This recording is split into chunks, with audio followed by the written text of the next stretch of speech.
Hello guys, स्वागत है तुम्हारा एमसीयू एक्सप्लेनेशन सीरीज में और फेज 1 की लास्ट मूवी द एवेंजर्स के एक्सप्लेनेशन में। अगर तुमने बाकी के फेज 1 की मूवीज का एक्सप्लेनेशन नहीं देखा है तो लिंक डिस्क्रिप्शन में जाके देख सकते हो। फेज 1 की सारी मूवीज का एक्सप्लेनेशन मैंने कर रखा है। तो शुरुआत हुई थी एक इरादे से, निक फ्यूरी के इरादे से। कैसा इरादा? एवेंजर्स की टीम बनाने का इरादा कि अगर अर्थ पे किसी तरह का खतरा आता है तो वो टीम मिलकर अर्थ को प्रोटेक्ट कर सके। तो चलो बिना टाइम वेस्ट किए हम मूवी के एक्सप्लेनेशन को स्टार्ट करते हैं। शील्ड एक पावरफुल एनर्जी सोर्स टेसरैक्ट पे काम कर रही होती है, तभी अचानक एक पोर्टल ओपन हो जाता है।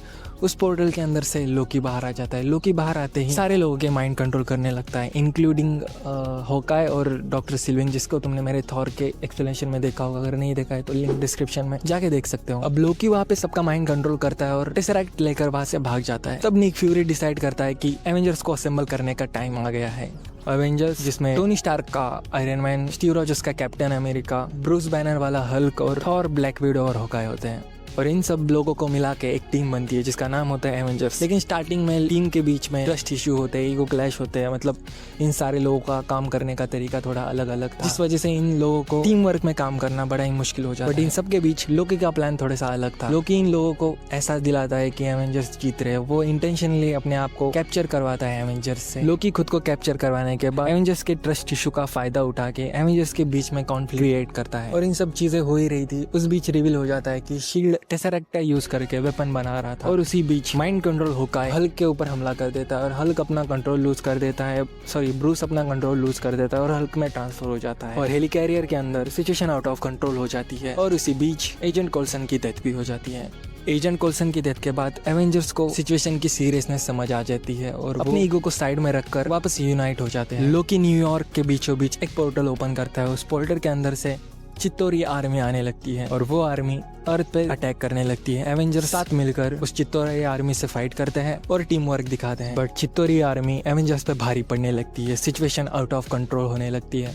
और इसी सिचुएशन को देखते हुए यूएस गवर्नमेंट न्यूयॉर्क के ऊपर न्यूक्लियर बॉम्ब छोड़ने का प्लान बनाती है और वो न्यूक्लियर बॉम्ब को फायर कर देती है। न्यूक्लियर मिसाइल न्यूयॉर्क की तरफ आ रहा होता है और ये बात टोनी स्टार्क को पता चल जाती है। तभी टोनी स्टार्क नताशा रोमानॉफ के साथ मिलकर एक प्लान बनाता है। वो डिसाइड करता है कि वो उस न्यूक्लियर मिसाइल को कैरी करते हुए पोर्टल के अंदर तक जाएगा और जिस मदरशिप से चित्तौरी आर्मी आ रही है उस मदरशिप को वो डिस्ट्रॉय कर देगा उस न्यूक्लियर बॉम्ब की मदद से।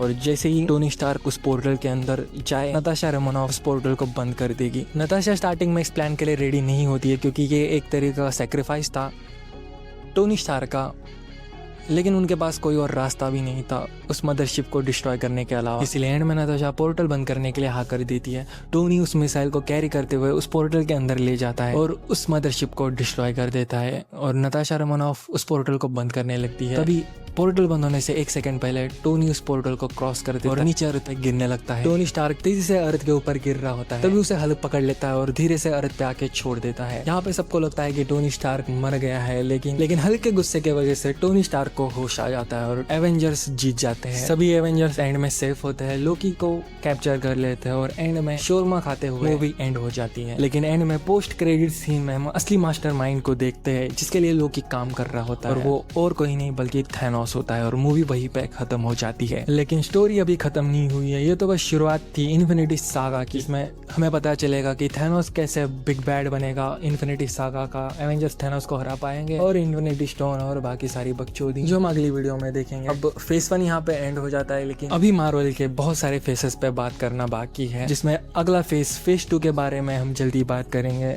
हो सकता है मैं फेज 2 का एक्सप्लेनेशन एक ही वीडियो के अंदर कर दूं, पूरा का पूरा फेज 2, और उसके बाद बाकी के फेजेस के बारे में बात करेंगे। तब तक के लिए लाइक शेयर सब्सक्राइब कर देना मेरे चैनल को। अगर आगे के फेज का एक्सप्लेनेशन देखना है, अगर मूवी नहीं देखी तो एक्सप्लेनेशन देख सकते हो, अगर मूवी देखी भी है तो एक बार रिविजिट कर सकते हो, मतलब रिवीजन हो जाएगा वैसे तुम्हारा मल्टीवर्स सागा के लिए जो सीक्रेट वॉर्स अभी आने वाली है। तो लाइक शेयर सब्सक्राइब कर देना। मैं मिलता हूँ फिर किसी ऐसी वीडियो में, तब तक के लिए बाय बाय।